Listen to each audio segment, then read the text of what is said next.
Lucu ya, kadang yang paling ribut itu bukan hiruk pikuk dunia di luar sana, tapi yang datang dari dunia di dalam sini, dari dalam ruang kepala. Suara-suara itu muncul tiba-tiba, tanpa aba-aba, ia datang tanpa diundang. Yakin bisa? Kalau gagal gimana? Atau ntar malah cuma buang-buang waktu? Ya, begitulah suara itu hadir dalam monolog dan dialog pikiran sendiri. Halo teman-teman pendengar, terima kasih sudah nyepetin lagi hadir di sini. Hari ini aku pengen ngobrol tentang rasa jenuh yang hadir karena suara yang ada dalam pikiran kita sendiri. Suara-suara itu hadir dengan berbagai macam rupanya. Kadang ia hadir dalam rupa keraguan. Nanti kalau jatuh gimana? Kadang juga datang dalam rupa perbandingan. Lihat tuh, orang lain udah pada jauh, sedangkan kamu masih di sini. Dan kadang ia juga datang dengan rupa perintah keras. Harus sempurna ya, kalau enggak, jangan pernah sekali-kali memulai.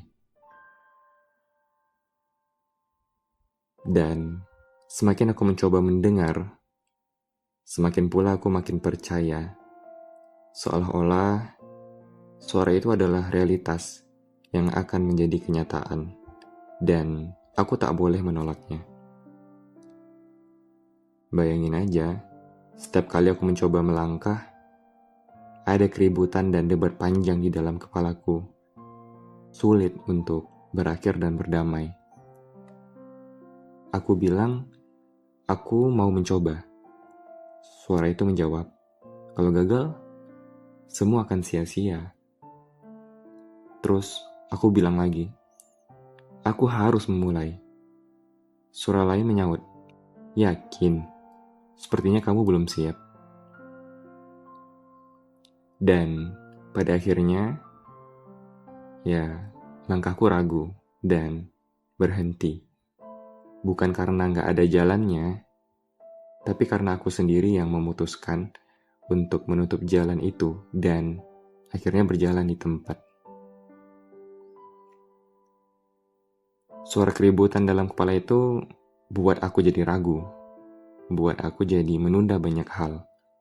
Dan selalu pada akhirnya, aku hanya menunggu momen yang sempurna, yang tak kapan ia akan datang. Selalu saja ada alasan baru, ketakutan baru, dan ini seperti tidak ada akhirnya. Sementara, suara keributan dalam kepala itu buat aku jadi ragu, buat aku jadi menunda banyak hal. Dan selalu pada akhirnya, aku menunggu momen yang sempurna, yang entah kapan ia akan datang. Selalu saja ada alasan baru, ketakutan baru, dan ini seperti tidak ada akhirnya. Sementara waktu terus berjalan, dan aku masih diam bertarung dalam pikiranku sendiri. Entah kapan akan berhenti dan membiarkanku untuk memulai, melangkah dengan pasti. Sampai pada akhirnya, aku sadar dengan pola suara dalam kepala ini. Ia tidak akan pernah hilang begitu saja. Jadi, yang bisa kulakukan adalah mendekati dan mengenalinya. Membedakan mana suara yang isinya hanya ketakutan dan mana suara yang sebenarnya peringatan. Di sisi lain, kadang ada juga suara kecil yang menyaut sautan suara keributan itu. Tapi ia nyaris nggak kedengaran. Coba sekali lagi. Atau pelan-pelan aja, kamu mampu menjalaninya kok. Tapi sayangnya, suara itu sering kalah keras dan menyisakan hanya suara keributan yang paling besar. Dengan semua keluh kesah keributan itu, aku mulai belajar. Aku gak bisa membungkam dan mematikan suara-suara itu di kepala. Aku hanya perlu memilih.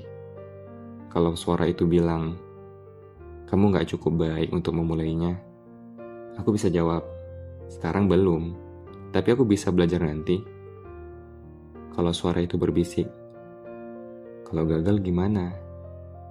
Aku bisa balas, kalau gagal, ya tinggal aku coba lagi.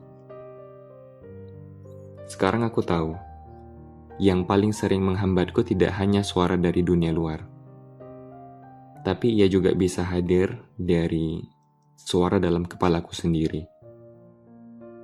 Jadi, hari ini aku memilih jalan, bukan tanpa suara ribut yang biasanya ada, tapi akan berjalan beriringan juga dengan suara-suara yang bisa meyakinkan.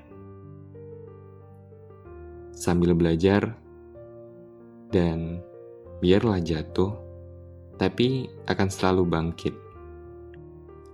Supaya aku nggak terus-terusan jadi tahanan dalam pikiranku sendiri.